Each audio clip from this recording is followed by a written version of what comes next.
njagala tuddemu tulowooze ebintu bingi nnyo ebirabika lwaki nawadde emotoka byesasula kuwasanyiza wano because I'm not like that. But I want someone to put myself in issue. Why would someone return a Benz, a convertible? Tuleke tubere bantu tubere bantu ne bwe yandibadde VTs eka fe tusonda sente okugula emotoka sente zijirawo eka izeka. Why, for God's sake? Tetwatekako esiira which God will show. Mukama ajja kiraga okitegere nandibange eddoboozi lyange waliwo etasobola kulezinga tuuka naye Katonda ajja kiraga okitegere ate nsaba takiraga mu bubi akirage mu bulungi ng'emitima gyaffe agikumaakuma n'omuntu oyo aleke kunenyezebwa. But because believe me or not, God will show. Mukama ajja kukiraga lwaki nkwate Benz. Okay, agambye fuse big artist. Which big artist? Which big artist atandi agadebera n'emotoka? Atandi agadebera na motoka eyo. Lwaki kaye is he not known? Lwaki are celebrating nze si wakabi? Because it is don't bakwita batya toyisaamu bantu maaso oba leka omuntu aleke kukozesa okutta n'ebyo mu maaso byo because he has given you some money, because he has given you a car, because he has given you something.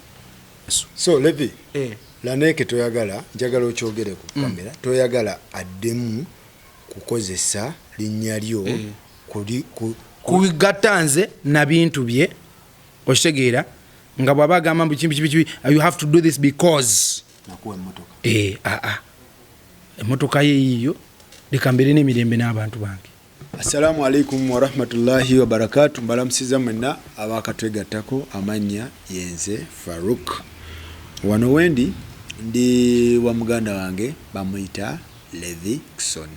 Muganda wange ono abeera hambo, abeera ize, achiringa tabira nnyo mu mivuyo gya ntalo industry, abeerawo nga achirinze naye nga ali very very very active. Yakutte mmotoka n'agizaayo abalala bagambye wagizize mmotoka bakuwa emmotoka n'ogamba nti kamotoka ko twala akamotoka ko sikyakaagala bakawadde kayo wisdom atambudde ekibuga kyonna asambirawo. Mukulu ono ensonga zino ze zituleese wano. Mukulu ono yali Kid Fox omumanyi? Kid Fox omumanyi. Kid Fox alinga omukuba menta abasajja benayagala ennyo nabeerako naye. Kid Fox yampanga nnyo vibe nentuuka ne musinia wanne muyita ku ssomero lyaffe. Kid Fox? Yes. Kid Fox nga lumwajja ekibiina kyabwe bali bakiyita Blessed Crew. Walimu oba wali ng'oyitawo? Nze nali fani kali ngambira n'omukulu. Yes, nga bwajja era nga mwagala nnyo nga tasobola kundaba abantu n'atampita ku stage kuba remix ya respect. Kid Fox embeera zo oba wabba ku gundi omusajja yandabikira okuba nga ali hambo nga gwe. King Steven yali nnyo down to earth era ndo nze basajja bonna benkulidde mu bantu ba mirembe. Kati Christopher Biras yomu ku musajja yampa opportunity nze nali nsulanga mu studio. Nze banzija nali nvudde wakanga nefudde kayaye ngambira Kosovo sina kusulanga nsulo mu biyumba biki. Christopher Biras nankwata nantwala kuki mu studio. Era bansanga okwe story kati nene simwe boyino obudde tujireke tufuna olunaku tukimenye tufuna olunaku nkubulire engeri naye kati Kid Fox yabaaki Kid Fox jali ali Japan bangamba bamusiba. No, it's not true. Jali ali bulungi nnyo achapa okwandude nango muwuliza era kati ompadde ngende munonyerezeko ndabe but is on Facebook. I think people can reach him. Ngenda kufuna nina emboozi nnene ngenda kufuna emboozi ye Kosovo abantu bategere Levikson wakuba ekyatuleese kirala. Twali ku show eyasembayo Tande Replay giwakuba cricket oval SMBA bade wano Kosovo. Tande Replay yali Lugogo. Eddirire esembayo Tande Replay eddirire n'esembayo SMBA yo. So n'ogikuba cricket n'ogijjamu engoye bulungi nnyo. Twagikuba nayamba kaawo kayala kakati sikayala wakolera ddala kwa abantu babayita bajje so muleke kumpa credit nze nganzi kyali kikyo fenna nedda sebo kintu kyali kyaffe ffenna era buli muntu eyajja ku cricket over okubeera kweno show you made history. It is not Levikson is history. Levikson gye tugenda ndowooza otegeddeyo netumaliriza show president wa gospel artist n'akwata emmotoka n'agikuwa ku show osegera n'akwata emmotoka n'akuwa yali Benz convertible n'akuwa Benz n'agamba mbutuufu webale nnyo kuwanika kintu kya gospel industry okitegedde ebifaananyi ne biyita nti omusajja akuwadde ki emmotoka bagikwera ku hoteri wali twabadde tuli awo ng'emmotoka y'omusajja ng'ogisitudde ogimuddize ogamba nti mukama wange emmotoka yo yiiyo sikyayagala mmotoka yo buzibu ki tusooka tutemeteme engeri omukulu ono bamuyitaani omukulu yaani okusookera ddala kibi nnyo era neetondera nnyo ndooza n'abatulaba naawe wenyini falukunduza tombuuzangako mbeera eno naye buli kimu kibaawo lwa nsonga era kyemmanyira mukama ntaasa kino kyekiba kisemba manyi mama wange ngamba nnyo mama wange I will try to please people however much it is hard nesaagala kufuna buzibu n'abantu mama wange nangamba tekisoboka nemugamba yes neka tukigezeeko maybe mwe temukigezaako so that is something I really try to be okay with people even when they are hurt. I rather get hurt than hurting someone. Nti kisingako nenumwa okusinga okulumya omuntu nkubulire lwaki omuntu ono gwolumya agenda tambula agende abeereeyo ekimundu kye kimulume gwe kisinga kubanga gumanyi ojja okwekwata okoleki owone so kyobola saagala nnyo okubeera mu bintu ebyo kati omukulu Lanek tuli ku show bulungi abali Lugogo mwakiraba he woke up from the story na njogera story kuba saali wali story ye angamba nti yali atudde ng'alaba ndi ku stage ng'alaba shine ya maanyi yakulaba ng'oli ku stage ng'alaba shine ya maanyi nga shine ya maanyi bashe gwe yajetegekera yes nzera tebali abadantegekera show zange zona zazetegekera gende maaso gospel industry wali yali akubye cricket ovoyo twamukuba nabo baaliwo tuve ku oyo kali oyo kyetwagala otegeera omuyimbi wa gospel yali ayisa abantu awo cricket ovo yali gwe yes nakulaba kati guy nangamba Lanek nangamba nti bwe nkulaba ku stage nenda bank shine nengaba nanga kikiroto kinali njagala nendaba omuntu nga Lugogo yonna ejjude to capacity nendaba cameras nga zikutunuddemu bwate wangamba omanyiza very open guy when kadi wangamba akola ki bwangamba nangamba nengamba nkoze ntya nasaba abali bamwetodde namugamba walwa ina ku sente mpe emitwalo 2 buli omu namugata ina nalaba nga okumpa emitwalo 2 sekizja kukola makulu tujja kukola mawulire okitegeera era nalaba nti kubanga stage ezo zikumibwa zibirako bakanyama just okitegeera balo security yali backstage nedda tali backstage yava mu VIP ngayagala mataala otyo nsigamye ngayagala mataala nenga kiyite eno mu industry okay kati najja nagamba kanyama omunamugamba mndeke ngene ku Levikson ku stage nga nyimba njagenda ku stage otyo bakanyama bali bamu blocking no blockinga bino yabinyumiza tugende nagamba nti nabagamba njagala muwa motoka kati mba ntula bwe nemulaba nemula nengamba ono muganda wange nemugamba mukoleki mulekaji nengamba gayi mukoleki mulekaji najja nazija ku mike gaine simu najiwanika nagamba Levikson emotoka yeyo Benz open roof nalina walo mukwano gwa mwita Tony muyimbi munange Tony yali yajja nayo ne tugenda tupikinga ngala neke yagituwa tupikinge omuyimbi ani Ebochungu twagiretamu Ebochungu ku airport so ne tuleta Ebochungu ku airport nagamba nalabye mugana nga agirimu ne motoka nge mufananira bulungi ngalabika bulungi nnyo ngonyumidde mu kamotoka otyo motoka sika motoka ya manyi nyeyo so omuntu eno ngama ziyo nkole kinjimuwe nengamba okay gwe kati ambamukiriza ku stage nkubulya kati nze ntegedde nga aze ku stage nayogera ebyo nengamba amina kitibwa kya Mukama. I was very happy nengamba Mukama mulungi biki nze nenconnectinga neki era yambuuza ke tunanga nerivi bwe nakuwa emmotoka eyo sokolindira abantu njagala tubatemere bulungi ayimirira ku stage bamukkiriza bakanyama alinnye ku stage awo bw'alinya ku stage ansaba mike njimuwa agamba abantu Levi muwadde emmotoka eno enkyajja agikime kubanga bwe yabadde agirimu yalabise bulungi nnyo oba nfuna netwebaza Mukama netusanyuka buli omu nasanyuka okitegeera sho nekola ki neggwa bweggwa ndi ku hoteli n'abayimbi njagala bazzawa ku airport aleeta emmotoka aŋŋamba tufune bannamawulire babeerewo nga nkuwe ki emmotoka eno najja kati kataimu ke twali awo kokka wambulira story eyo nga tulinze bannamawulire batuuke mu mujje agamba anyumiza ezo nga bwe nkunyumiza wali nti nakulaba ng'oshininga biki nga bwe nakyogedde wali nengamba omuntu wanaafuniramu wa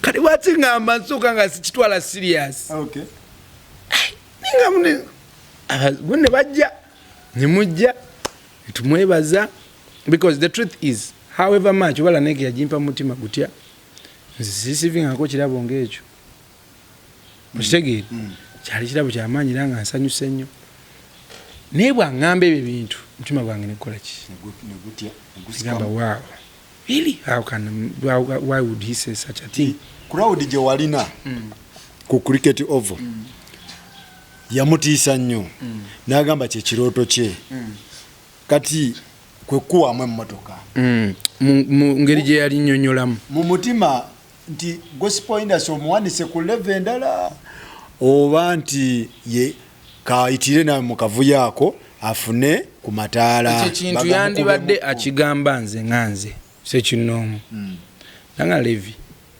I'm so proud of you, you know, thank you for pushing for the gospel kubanga ekinkozesa ebivulu ebyo every year kuyamba Yesu bantu mu community yange na kutumbula gospel music. True. Creating awareness ne respect balabi naffe tusobola okukola ebintu ebyakabi n'ebyamaanyi omuntu bwa respecting akuliriza so ekintu kye nali nzimba n'abantu kutegeera ku Kristo yeyo main reason. So yandibadde angamba nti Levi, from day one since 2012 I've been doing concerts topoye kitegeera zoyina ko sponsor dotaina nobyekolera amen. I feel like blessing you. Naye atenze bwe yajja yambulira version eri obonfuna version yo nogitya ngamba era abo ne tukola interview n'abaliwe bannamawulire biki nenkwate ku motoka nali nvuga Subaru inali nyina nentwala abayimbi abayimbi bana Kenya nembazaayo ku Gundi emotoka eyo kumanya omutima gwayo gwali gunvuddeko nagireka ku Gundi ku hotel enaku nnya ekirabo yes kwegamanga omutima gwakivuddeko nga simanyi kati manager businessman nangamba negwe Levi omanyi bakuwadde emotoka kitu kiri eri nemugamba nange tugende tukole ki tugikimi magireeta ebagireeta mbeera neranekera neka watata abeera close nnyo nange kiri ekintu nkireka story eri njireka ngamba wayi sanga omusajja ya whatever it is Mukama yamanyi era Laneke mbadde nga mugamba bino ebi nemugala Laneke ensi eno buli kimu gye tufa tukireka wano nemugala wegendereze nnyo ebikolwa byo mbimugamba on a daily. Yes, mbadde nga mugamba wegendereze nnyo ebikolwa byo n'engeri gy'oyogera nemugala si buli kintu nti olina okicontributingako. I've always told him that not every platform is your platform. Ashegera nemugamba kati wano tubeera naye atandika okudisrespecting abayimbi in my face. How? Abagamba mwe temulina kye mungamba. Who has ever given an artist a car? All the pastors, they have never twali yali avuddeyo kukola ki support. Yes, nga byogera nnyo nze nga bana bangamba ne mwana Levi ono musajjawo ono okege ngera mugamba mugala Laneke nze to disrespecting abantu nze abaana abo buli omu mwagala ate bonnamba w'ekitiibwa kubanga omuziki guno munange si mwangu nze nguyimbye kuva nga nina emyaka 13 yes nemugaso omuganda wange kwata bulungi abaana abo ate bawe ekitiibwa kubanga baweereza ba Mukama ojja kufuna bulungi kodi gyatambuliramu kodi walaba Levickson namuwe emmotoka who are you otegeera nga malina bagamba I don't need you I have Levickson ekintu ekyo ninga mugamba nga bro nga tubeera mu bantu people know him abamulokole bamumanyi Mukama Katonda omujulizi wange siri wano kono na linnya lye tubeera mivuyo Levickson nkumanyi Laneke nga disrespecting abayimbi mu maaso gange tubeera ku show biki n'abagamba gwe who is the president president of what of gospel music kuru camera say that I'm the president lwaki ozala disrespecting abayimbi bintu bingi nnyo besitakanya naye kati muwe tuba tujja wano tujja nga mpulya kintuusi nintuuza Laneke nemugamba Laneke saawa eno kirabo olina ekintu ky'opromoting ekitali kirungi abayimbi ba gospel badde nga baweereza nga tebalina mutawana n'abasumba ng'entalo z'abasumba z'abasumba weewaava ne main ndowooza gundi ey'okutandika okola ki okugenda ng'agamba oyo Levickson needs to bow down for me if does not bow down simanyi bajja kuba agenda kugwa biki I gave him a car okitegeera he should ngamba Katonda wange ngamba emotoka ngayagala supporting ebintu ebinda bitajja okitegeera Laneke omuntu agenda wakati njogedde nnyo ndowooza nze nkimanyi Laneke omuntu you know him nawe ebintu represent nga ffe ng'abalokole nga Laneke kigenda kukasa ky'okulya ebirungi by'ensi n'ofiira omwoyo gwo like namwagala mutima gwange ninjagala omunnyonnyola nga ndaba muntu asobola kyuka Laneke n'agaana tubeera nga bintu byakola byonna g'amazima si bintu byange nga tebiina kye binkolera wabula nga binswala ng'oba ovuga naye ye muntu ava mu motoka n'afukamira n'ayita bapoliisi kwegamba ng'ayagala creatinga nnyo noise y'amawulire eyo ng'ayita bapoliisi ye muntu gwoba ng'olina emmotoka tasiba mugundi mu bitaala bikote anti Laneke bajja tukwata ndi naawe anaso tukwata nga ndi naawe nemugamba nawe nze Levickson nva Kosovo nemugamba nze nva Kosovo siina na muntu yena mu gavumenti gwe ngamba nti wuuno mumanyi okitegeera lwaki oyagala okundetambako mbu Janet tugendeyo katono mbu Janet mukwano gwo nedda okitegeera so kyengeza kugamba no mukwano gwange kijja kulimba era ensigo yali emandiza yali Jennifer Musi era yali mukwano gwange amin kati munange so musano tuka Kampala Road nakuva moto people know this era lumu ne mukwano gwange Daddy Andre yangamba ekintu kiminanga naye oyo guy man live kati gwe wembeera naawe oli muntu atali easy naye omuyaye creating a new noises ibintu si bibyo that is Daddy Andre telling me omuyaye sebo yava mu motoka najja ne yeyala wansi gazin that is not me that's not me the enzoyo nemuga kati my brother nga bogenda watu akurecordinga najeyo kamera mkati wale omuntu omugwe twa meetinga pasa semambo najeyo simu nango kundikodinga bwati nemuga omukande wa wono go andese unaze omulungi olwalaga ki simanyi kyagezo bayagala kugenda kulaga bayimbi abalala abatamu believing yambala Levickson kyemugamba kyakola okitegeera kati ayinemu eyo gundi ye okola kyayagala nze ne ngamba okudisrespecting bannange because of a car. I'm a very young energetic boy. I can still get whatever. I thank God that I've experienced a gift. Era kino lwaki na emotoka zingamba limula ndiye yagaliramu babiki naye omuntu yenna ali eyo Laneke yakola wali ku stage tutwale image eri ennungi nti yasiga. It is good. bw'osiga Bible yenye tugamba leka guno mukono guleke kola ki unless you're creating awareness to inspire. That's why I've been testifying ngampa obujulizi ngamba omusajja laniki yakola ki yampe motoka tomanya omwana omwa walinzo okubanga ali eyo ng'aweereza nenga kino kigenda okuinspiring abantu okumublessinga okitegeera. So I took that and I give a tick for that, and to every giver, to every good Samaritan, please give with one heart. Okitegeera. Yes. So nemukubira nemugamanyi nemublockinga bangamba wa blocking. Yes, nemublockinga lwaki mublockingira ki mublockinga ng'atandise entalo z'abasumba simanyi nti ono ki ono kalti nze mu bulamu bwange Faruku mwe bantu buli kizibu ekigwa mu church munkubira nga mwagala simanyi njogere ku basumba biki. I've always told you nze sikirizibwa ku commentinga ku musumba yenna. Bible bwe ngamba do not touch the anointed ones. Simanyi bane Quran ekyogere okitegeera. Nze nganze Leviticus nze atalina wadde ne Sunday school nzijjawa obukakafu obugundi obuvumu obukondeming omuntu ayina abantu emitwalo ebiri nga gimufuluwi. Katonda si musiru kubalekawo ngamba nnyo abantu the God we service is the inner. You might do wrong.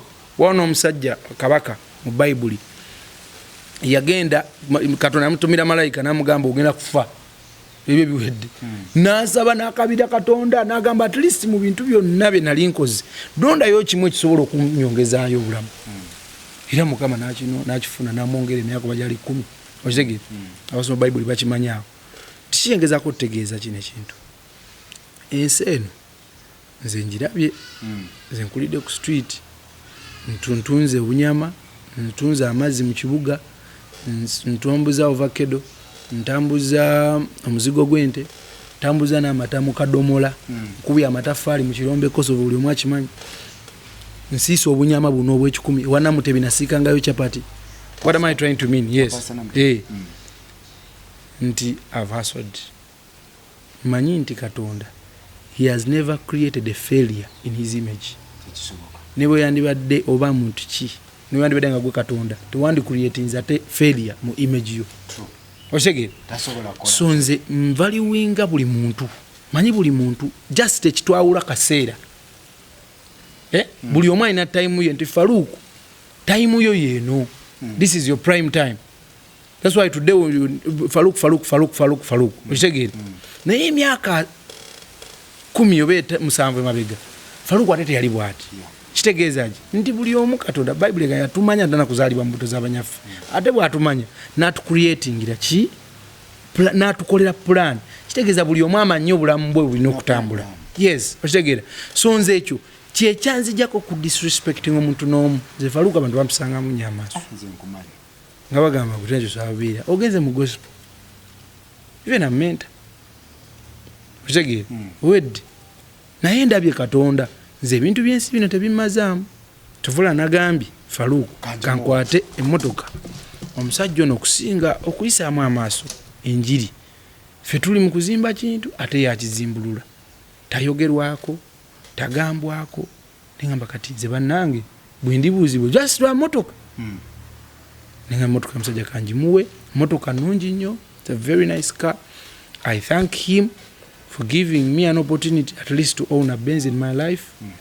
But emotoka nengamba kankole kanjimu amoroka eno yali agitransferinze nga agitadde mmanyago bakali kawanyi bino ebyabaseka umalunku wadde bbiri n'ompaayo tekali kawani kwasinga kali kawani sani maze naye yo banga okitegeera kati era emmotoka bwe just okuba kale kati ebyo kyemmanyi kaye bagiwadde yajja bibanyonyola bagiwadde kaye era bambi kaye wange musajja n'emivuyo kaye ajja kupira kati kyegamba nti olaba kaye byajja binyonyola kwayo mumanyi teyeeruma ntama ajja binyonyola kaye yakuwa amataala omusajja oyo kyenzudde mu byonna yali ayagala amataala ate gwe toli wa amataala tokuba bantu ya amataala yafuna ku stage kumala tegamumala agakayanti gaddeire ali kati gwe agago oli serebu yasuubira nti osobola okugamukubamu buli ku TV show wawa kati n'ogamumma bwe busungu munange yennyonnyolayo kati kakati munange nengamba kanziriza omukulu ono ki emmotoka naye nga kye kyasinzidde ddala n'ogamba nti okusinziira ku kino ne kino ne kino awangi bannange mugunsalire naye emmotoka nagiwadde kuba abantu bagamba nti ya Levikson alina entondo yazize emmotoka ani azira Benz kikwemu akafaananyi just kyekyasinze okukinkozesa ekyo nti omusajja aleke kubanga alina ebyekwasa okunyigiriza abalala because he gave me a car. Yes, emmotoka katugimuwe nga bwe yagiwadde omulungi w'eggwanga omwogezi w'eggwanga Kaye Wisdom kati Kaye munaye kati sobadde swana kuvaayo neŋŋamba ate gulaki oyogerawo naye Kaye gwe yagiwadde gye mutegeera omwerabidde ajja mugambira sebo nakusabako ku mmotoka yo gwe wagimpa kati oye basobola okwetwala nze sibisobola kati Kaye nenkuba essimu ne basindika Kaye kola ki okukima emmotoka eyo wagiwaddeyo ddi yesterday ekintu ekyo maze nakyo ebbanga nga sigamba nga nekyawa naye nga ndaba kyekikola amakulu okitegeera nga let me tell you muganda wange ensi eno nzibu nnyo kirungi amazima malungi ate amazima gasinga okulabika kyobulaba mu byonna ekitangala kyekirabika darkness tesobola kulabika ba darkness ejjudde obulingenda kikunyonyola nkimanyi otya byonna kati webisse mu kitangala n'ekizikiza naye nze mmanyi gyolagala ngenda kikuvu kubanze sitya kakati muganda wange so n'ogamba nti wangi waawo emmotoka yo ani ayita amawulire kuba bagikuwera amawulire n'ogamba nti kampita Kaye nga bwemumanyi advisor mulungi ebintu ebikolerawo naŋŋamba Levikson emmotoka eyo bagikuwa muki mu mawulire tuyina gizayo mu mawulire nemukama naye nga mutuufu olwokuba nze kale nalabye kuba nalina plan ya kugitwala waka era kayanjulira neŋŋamba wakawe kayanjulira era Kaye nemugamba kanjuge nakayi nagamba togendayo wekka okitegeere takala tobere nange mwenyini nkuba mutima neŋŋamba naye mba ndi muntu mubi ate bwengitwala kati omwana we mukwano gwange baana be banjagala nnyo ne ku birthday ye baana baagala nnyo they are very beautiful kids nengamba bandabe nga nkomezawo nemmotoka nisakyawe okitegeera ngamba no Kaye nampa amagezi nga gubasindisa ate okukima emmotoka nze mu mutima nga nakirabye nti bwe bange nemmotoka ya promotion ya vibe Kaye ye mutuufu okugiwa Kaye nga mutumulira mune Kaye bambi nga takkiriza era abadde surprised me I celebrate him it is good a Benz is a very beautiful car naye Kaye ye katata asobola maybe okufuna ngeri gyakigusaamu ebyo bibye era Kaye nze kyemmanyi ajja kuzanya kaadi ze bulungi nze mwesitanze dokwetolola ekibuga sanze wambuga ngali ate ne wambuga yabadde asabanda bagimuwe it is good to give era mbuga naye inspiring abangi buli wawa so netukwate motoka muyita bamawulire netugidiza Kaye nga bwe yatumiddwa Kaye naleeta bana mawulire bulungi omukulu yabaddewo eyagikuwa neddala neeke yabadde alina okubeerawo naate nyina omusanga walina okuba naye ye nakitwala oba vibe nga nyinza okuba yetansitukire oba something nemugamba naye naade nja agitwalako Kaye naleeta ID naga tutereze embeera leka kole ki tukikolere wano kiggwe olwo bagimuwa batya Kaye bagimuwera ku simu bagimuwera ku WhatsApp Kaye ye kuva mu mutima yali yagifunye dda naye nga ye tamanyi ku kutegeera kwange Kaye waba yabadde amanyi then kyonna kyekimu kubeera yagirina tu celebrating ejombo yagirina kati Kaye munanga atuuzayo emmotoka bamugamba emmotoka yo omukulu ayogera ebigambo ebimu wammanga wano n'agamba Levikson yali upcoming kati yekyanzirwa kuba alina watuuse neŋŋamba kisoka ddala nze I call myself a dreamer A dreamer is an upcoming because you always dream to receive what you don't have. Asina mtawana. Naye okusinzira ku mind ye. Okusinzira ku mind ye. Njagala muddemu bwenti. Era singa eyo gundi yajimpa in 2010 emmotoka. Naye wabanga upcoming ate nga nsanze lugogo wajimperedde. So ekyo kyo tekiba kituufu. Kusinzira kutegeera kwe mu mind emmotoka yajikuwa ali upcoming ofuuse big artist otandise oleeta amazala. Era big artist yeetaaga Benz. Njagala tuddemu tulowooze ebintu bingi nnyo ebirabika lwaki nawadde emmotoka byesasula kuwasanyiza wano because I'm not like that. But I want someone to put myself in issue. Why would someone return a Benz, a convertible? Tuleke tubere bantu tubere bantu ne bwe yandibadde VTs eka fe tusonda sente okugula emmotoka sente zijirawo eka is a car. Why for God's sake tetwatekako esiira which God will show mukama jakiraga oshege nandibange eddoboozi lyange wali tasobola kulezinga tuuka naye Katonda jakiraga oshege ate nsaba takiraga mu bubi akirage mu bulungi ng'emitima gyaffe agikumaakuma n'omuntu oyo aleke kunenyezebwa. But because believe me or not, God will show. Mukama ajja kukiraga nkwate Benz. Okay, agambye nfuse big artist. Which big artist? Which big artist atandi agadebera n'emmotoka? Atandi agadebera na mmotoka eyo. Lwaki kaye is he not known? Lwaki are celebrating nze? Si wakabi? Because it is a very humble car, very nice, very, you know. Nayo waliwo ensonga. Yes. Zotasobola kwasanguza wano. Naye nga ziri ensonga nazo omuntu apikinga asobola okumanya mazima. Nze kinga okutunda ekyalo kyo because omukulembeze w'ekyalo akugambye kola bwoti. Ekyo kyekugamba kitegeera. Onfuna? Nkufuna. Ekyo kibe kyakuyiga eri abantu abangi. Don't bakwita batya toyisaamu bantu maaso oba leka omuntu aleke kukozesa okutta n'ebyo mu maaso byo because he has given you some money, because he has given you a car, because he has given you something. Never, because the judgment is waiting for you. And it will be nice because our final destination is heaven. To reach there when your heart is holy. Chetukole fena tukolera ggulu. So nawe ya mwamugobane wano ku office nge ebintu byakola wano temubitegeera nemugamba mukulu stop ngoja genda tuddamu kutuuka wano ate ye president wamwe tugenda ku ani ya mulonda okubeera president kubya mulonda kubyomugoba wano byali bitya. Sijja gamba nti kumugoba wano sagala nnyo okuyingira ate ebintu ebinyo because feraneke nze nagamba naneke ine ebintu binali sikirizaamu naye nganze sikiriziganya mu kumpanya sikiriziganya mu mbeera ya kiyaye nganze bitwawukana endowooza zaffe okitegeera kate nga kyekyo it's a problem. You have to bow down for him, you have to do what he says because he gave you a car.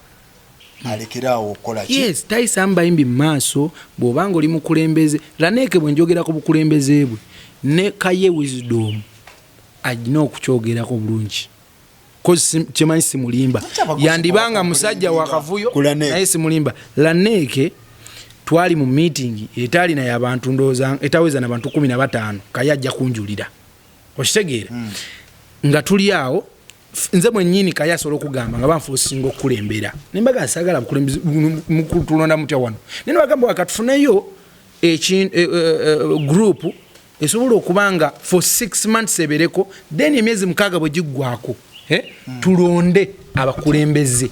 Nemulondani tetwalonda COVID-19 najja temwamulonda laneke wa force era singa omusajja kati alinga omwogerezi wenze kyemmanyira gwe yetaddeko ani yalonda laneke kuba president bwa gospel artist laneke zokolekera laneke yetaaga nyoka ye kino kikubuli laneke yetaaga nyoka ye kibula kyo yatalina kati ajiwani tayina mazima genyini tasobola oli akigamba nti kaye yaliwo okitegeera nti omusajja oyo yaweebwa myezi 6 balonde covid bwajja omusajja yennyini yagala owulire mukama nsaasire twagala bintu bya kugiraagira wano kubuzaabuza ggwanga pulezidenti anoonya pulezidenti wammwe omutuufu babawe ssente zammwe ez'aba gospel artist temutegeerekeka ate nga mulinga weziri abakulu baffe tebalaba mukulembeze wammwe kan recording audio eno esobole okutuuka eri buli muyimbi wa gospel urban ne local dance groups ne choirs the whole art industry at large amen ne ba comedians baganda bange ba Benny MC Lanek stepping down as president of Federation Gospel Artists Uganda. Leader chayogire kintu ngekyo to stepping dictatorship ne mwana katulinga bali mu comedy kale no ensonga z'aba gospel baira ngenda tandika kati zifollowinga ngenda tandika following ebintu kati ebya serious nkubuulira ngenda byese bako kati oli ajegamba omukulu agamba ta stepping down ebintu bingi nnyo biri mu gundi just mali yankulega akantu kati omuntu ng'oyo gwe kati w'omuwulidde olaba asobola okumpuliriza ekigambibwa nti Levikson mwakola association oyagala fuuka president w'aba gospel artist okitegeera ekintu ekyo njagala tukitegeere nga kiva mu gundi yo bangambye nti mwabapingala neeke mwaba mukuba enkokolo eno mu background kati ozaayo emmotoka omukuba abantu mu maaso nti musajja mubi mbu biki oyagala yisaawo kintu ky'okufuuka mukulembeze w'aba gospel kiri kitya akaseera kajja kukola ki kajja kutuuka ngamba kajja mu time eraganye ekituufu time will tell kati nzo ndaba saagala kubeera mukulembeze at all okitegeere era sobola kubeera president wa gospel industry kubanga waliyo abantu abakulu abansinga n'okutegeera kuva ne mu kusoma okitegeere basajja basoma balina amagezi okitegeere nze nandiba any contribution I can give to the gospel industry is praying for them because I'm a very good intercessor. I know how to pray. Nyenda ku lusozi nensaba nsobola basabira like I've always done. Nze kino nkyogera maaso ga kamera Laneeke bino bibaddewo okumudiza mu bibaddewo yesterday lwaki saabikola dda nakuva mu luli byonna byakulonda okitegeere embeera lwaki ndiza Laneeke moto yebikolwa bye nga bw'owulidde wano you can't tell him anything. He thinks he's is the king okitegeere kiringa bwalika nagamba abo babatti okitegeere kyegamba lwakuba yampa emmotoka Brad nze kino kigamba nganzi bw'olaba Levikson nga tudde kuba president ngambwagazaaki nze sisaanidde I'll be frank with you manyi wenkoma muganda wange swepikira bintu manyi wenkoma sigawo nasoma nnyo siina kyemanyi ku kintu president okimanyi okitegeere I can't. We have mothers, we have fathers in the industry. We have pastors on Bugembe, we have the Chirwana Africa, we have Betty Mwanguzi. Tuina abayimbi abaluddewo, they can lead. Even if they come to okulonda kuba naba jiji fe Exodus bani webali nabo ne Exodus wali basomana nnyo n'okunsinga okitegeere they can lead. You will not see me anywhere.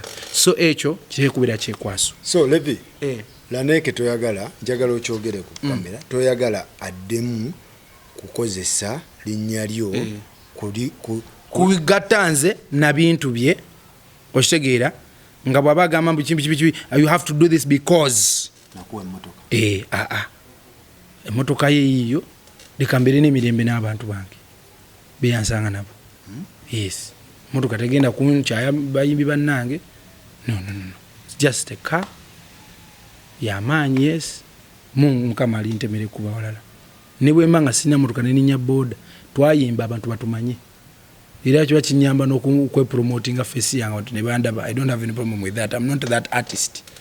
Lwaki ba artist baagala nnyo amataala oba si ba artist abantu baagala nnyo amataala naye ate amataala gati nga amanyi obulabe bwagonze. Ekisookera ddala nja kugamba a star or a flame eweebwa Katonda. Eweebwa Katonda. Katonda yakuwa shine eyo noba ng'oshininga ng'oli star nga people can see that star. Nenga bulaba nti tadde obeeba ne flame esobola ozikira. Gwasobola olwekyo togizikiza. Wogitadde waliwo empewo yagizikiza.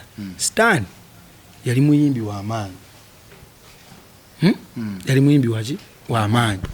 Naye kyamujja mu ggulu n'okumujjako ebitiibwa bwe mpaka wano. Malala. Kino kigambo eri omuyimbi yenna. Tebuyina.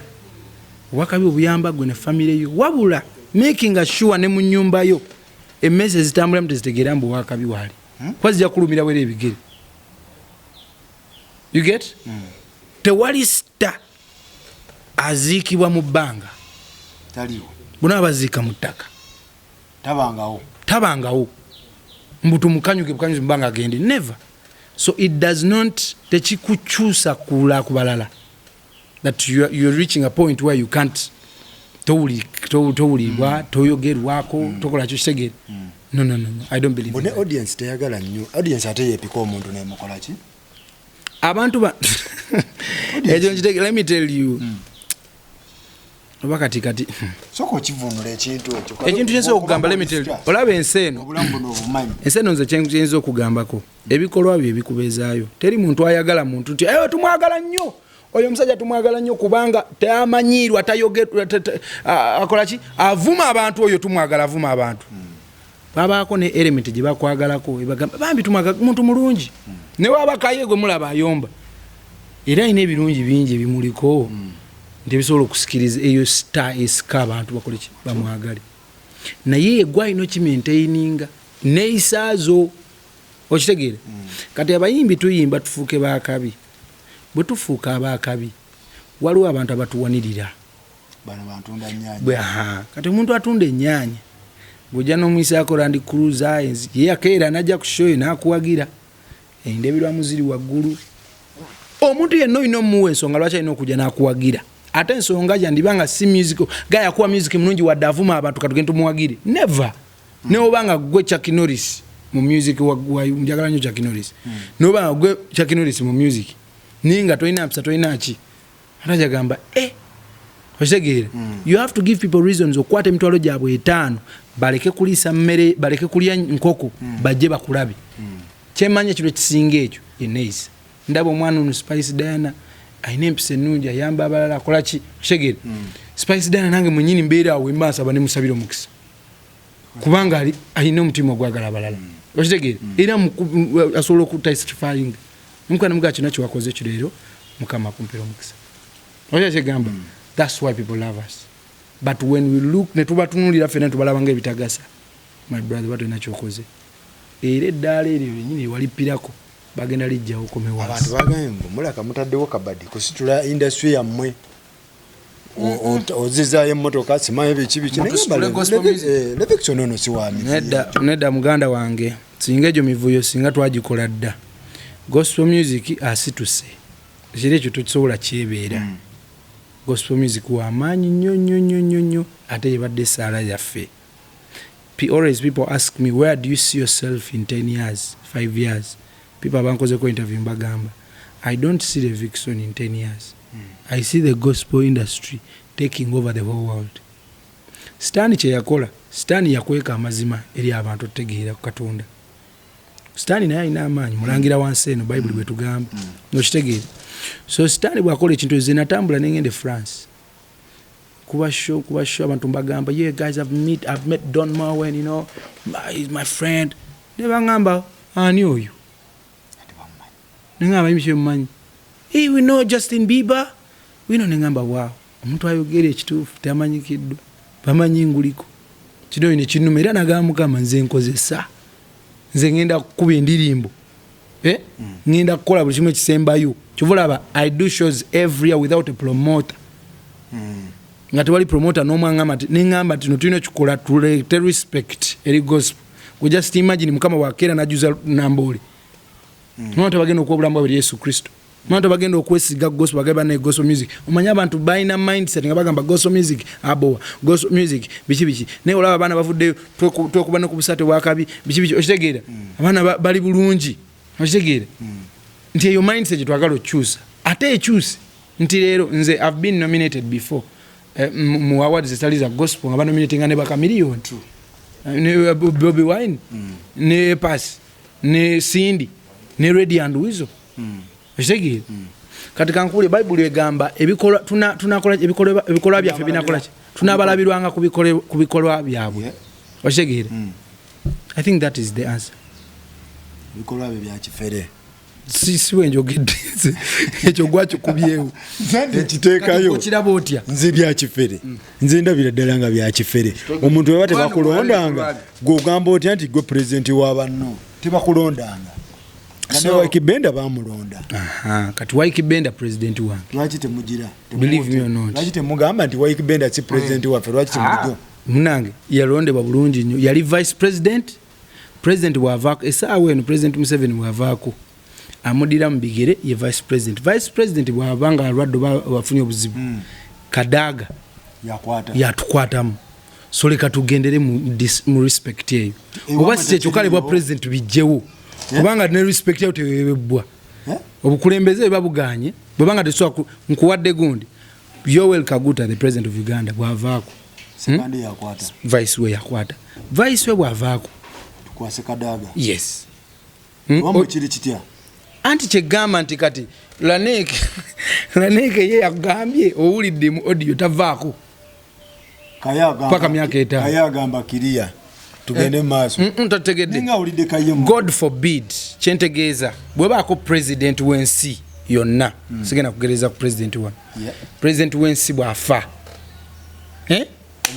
omumyuka vice yakulembera God forbid again because sogede ensi yonna bwafa speaker wa parliament yakulembera sibo kitwe bwekiri sigamba mbu nasoma nnyo yes that's the thing kati kyenkugamba nti tugobere gye mitendera londebwa ofuge that is it talondebwanga konze nange gambye wano simusimbangako mugongo kati yafuuka ate nakugambye wali ekyo kigambo ky'oluzungu kye kikyambuza okukozesa waliwo akakundi kolonda kumugamba waayi sinakulonda abane nga abazi wano tulabe nga twambuza kino ekintu ekigambo kakiiko nega nga bwe tukola ki nga bwe tu nga kibule ekigambo kyennoonya kyogere nnyo ku mike agita interim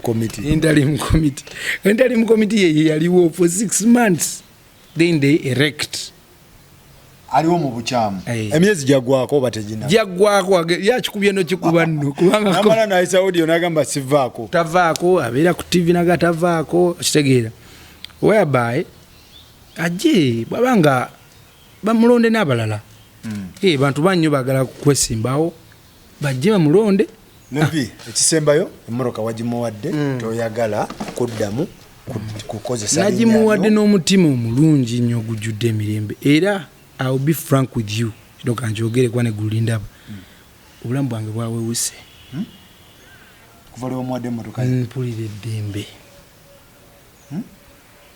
mmotoka ebadde kumenya ebadde nyonyo nga ebintu togivuga anti kyeggamba okitegeere kyeggamba zegambye simanyi baba nantwala batya tewali muntu yankolera decision eno yabadde alowooza yabadde ateekamu n'abasumba abasumba mbawe ekitiibwa nagambye siina musumba gwe nsobola kuwanda dusu mukama be bamanyi nze kantambuze Yesu Kristo abantu babulire ku Yesu Kristo si promoting musumba n'omu wali togivuga mmotoka ebadde nfu mmotoka ebadde wagiwadde kayenga nfu emmotoka ebadde malidadi nnyo kaye naye yina z'okugamba ekitaliimu esi yagaana wisdom tweyanza nnyo Levikson muganda wange ngenda noonya ku wisdom gwe bawadde emmotoka ayogere kuba mbadde nkugambye omukubira ajje wano atubuulire omuwe kaadi kadi ogerazimu ndina bulungi nagyerabidde eggulo yagyerabidde omukulu n'agamba mawulire naga muzime motoka najewolerako. You can imagine kalo waliwo obutali bulokolaawo. Motoka wakola ate? Mbu najewolerako mbukadi yenga tetugimuwadde. You can imagine. Wali amabanja ku motoka yo. Can you imagine? Katola olabye. Obulokole tebuliwo n'amazima tegaliwo. Era kadi oliredo zibawa. Kadi mbakubanga sijirina. Of course. Yabwe motoka yakaye ayina obira ne kadi. Kadi kaye ajja okunyumiza ku bya kadi. Ngajifunye. Ne Vixen waliwo olutalo olutali lutuufu wakati wo n'omukulu oyo. Kkiriza obagaana. Because omutaso ayimirira ku TV n'ayogera ekigambo ekyo nti n'emmotoka obadde ogyewolerako. Kitegeeza emmotoka yabadde ajaaga. Kati bambi yalabye kati anti ye kati yagina seno gyagamba amawuli amabi ge gamukolera. Kati obola basolo vaayo era ajja ayinza okwogera ebigambo bingi kyemanyi okuba this is my last interview by the way. Kino kiwedde. This is my last interview to talk about this. With due respect, I won't do any other interview. Tusobola omuleka ina agenda mu maaso. Naye ye agambye kati kayibe yagendaga kadi eriwa. Kadi kumbe kayagirese. Era kayingira jimuwa nawe ng'ogiraba. Mukulu n'agamba. N'agamba yajewoleddeko ssente alabika lwaki tagimpadde kadi.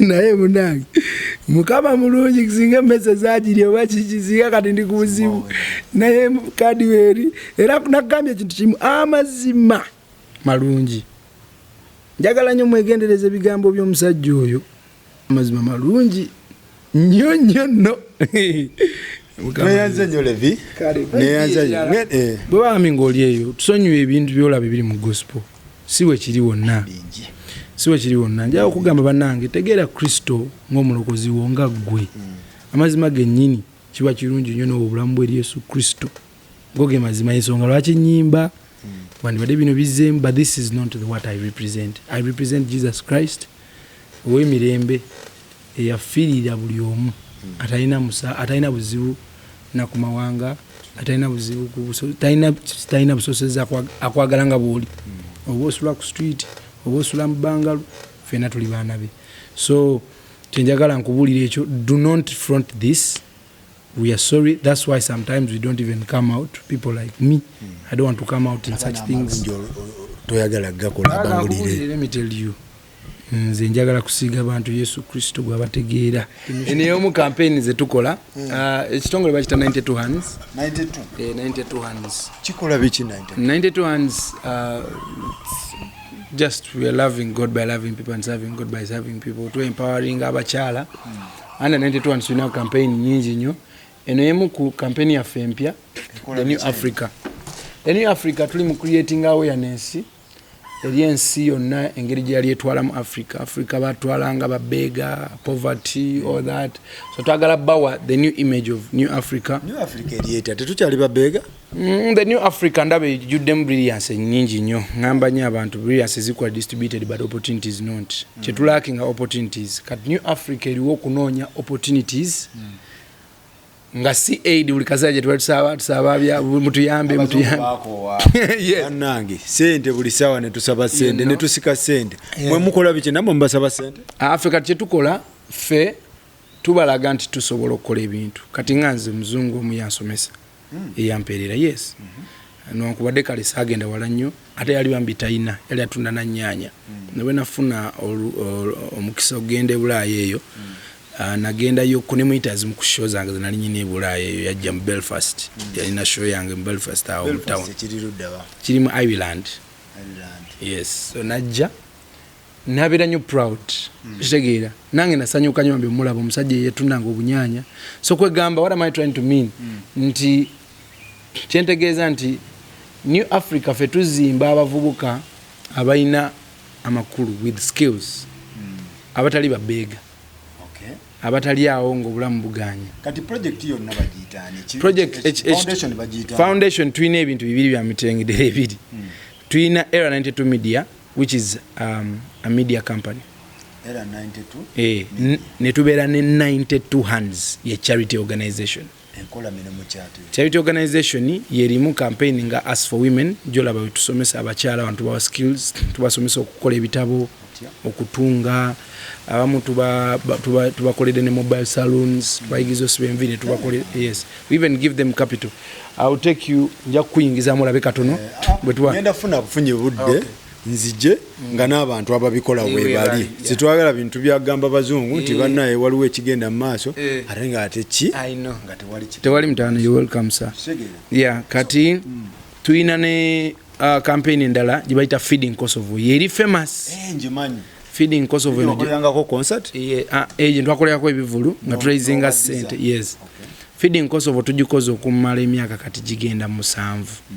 What we do, we raise money and feed people on Christmas because Christmas gamazalibwa ga Kristo tosobola kucelebrating asobola kufuna celebration nga twali kyakunywa twali kyakulya so ffe kyetukola tukuwa buli kimu kyeweetaaga ku Christmas kuva ku nnyanya n'akatungulu paka kunva paka ku kyokunywa kutegere muna celebrating amazalibwa ga Yesu Kristo mu vibe eyakabi so mukama n'atuwa ne community endala Katanga tulina communities kati 2 Kosovo ne Katanga. Tuyina campaign endala gibayita The Wise Builder. The Wise Builder tuzimba sijagamba nti tuzimbira bamulekwa oba something like that kuba enyumba gye twakazimba twagizimbira widow mother. Yes nyumba namba senge 2 mweri mu Kosovo then enyumba endala twakazimba then Nature The Wise Builder era contribution gyakola kuzimba essomero Kalamoja ne Fields of Life. Yes muganda wange ekintu nga webale nnyo kukola mirimu egyo abavubuka tebaagala bintu bya charity okimanyi abavubuka tebaagala bintu bigira nti ate waliwo omulwadde omukadde asula bubi simanyi omukadde talina kyakulya tebabyagalirako ddala baagala nnyo ebitambula bajja agamba kifulufiga kyekiri kitegeera kankulya ekintu kimu muganda wange mu nsi eno Katonda ebintu byatukoledde kuva ku mukka gwe tussa tewali kisobola kumuddiza twali swamusanga n'omugabo bamututte muli eyo kikomande wa Ronald kikomando ba Rolex babiki naye when you do it for someone obodiza Katonda fedda mu buto nagamba nga ngenda kuddiza nti Katonda ku bintu byankoledde bwe mutegeera nga nkula ntegeera Katonda nentegeera the only way I can give back to God it is loving people so nengamba kanjagale Katonda okuyita mu kwagala abantu nsavinga Katonda okuyita mu kusavinga abantu kwa sina ngenda kujja Kristo mugeeka na kusaati umanyi nakaguzeyo kanyumye nawe kambalemu kutegeera but I can do it for someone else and that is the only way wensobola okuweera omuntu omulala so ndera nkubiriza nnyo abantu okugaba kintu kirungi nnyo empeera yo muggulu eba y'amaanyi nnyo ate teri kintu kirala kyonna kyosobola kukola ku nsi eno oba bugagga oba ki nolowooza nti ogendagenda nabyo muggulu ndabye mikwano gyange mingi nnyo egifudde nga migagga girina amataka gaabwe naye nga tolina nawe oteeka ttaka mu keesi nga buli kimu nga twali naswana kuzika na passport yo kale nga yo can imagine neera twasowaga tugiteekeyo naye agende nayo ate nga nebwesigala ku nsi gyegenda kukola so ebintu by'ensi eno tebitubeemazaamu buli kye tulina leka tusharinge n'abalala twagalane nze nje believing yensonga esingira mbadde gamba wano mukama Katonda kyatulemeza ku nsi mwebale nnyo mwebale ddala baganda bange ab'okuwait Qatar Dubai Australia Saudi Arabia Oman Canada USA UK baganda bange abe UK bangambe bakunganira wa Richmond ku saloon ne bangam ne ba discussinga ku nsonga zange naye nja basalaka abantu be UK Ume yangambye nti abasajja babeera wano nga bakuyisaamu gundi so muganda wange ali ku kamera agamba mwajja kupulirayo sebo nja kujjako bujja katabo nkugambe toyina sikukkiriza wadde kugendako mu dduuka nerimu so baganda bange mbagala nnyo abe UK I really love you so much mbagala nnyo mwena ababeerako maganda bange aba rain brands and designs bagamba bobo oyagala t-shirts oziteekako designs oyagala motoka designinga oyagala oyina birthday oyagala ebikopo babikoleko biki nga omanyi cover z'amasimu oyagala laga byonna oba oyagala kifaananyi kyo oba oyagalako logo yo abasajja weebali bagamba bino bipande byakalulu ninda kwesimbawo njagala kunkubira bipande bakikuba newe kiba kyenkana bino ebinene ebibeera ku billboard babikuba so bakuliatinga ne logo batoyina logo nogamba tyanze mu creating logo eyo then gye mba nkozesa ku bintu byange. Abasajja we bali babayita Rain Brands and Designs. Basangibwawo ku opposite Luwombo Restaurant. Luwombo Restaurant ye Busabala Road. Katono nnyo Luwombo Restaurant abasajja we babeera. So gendawo bakoleko. Tweyanza nnyo, tweyanze. Mwebale nnyo, mwebale ddala. Subscribe, like, share and comment.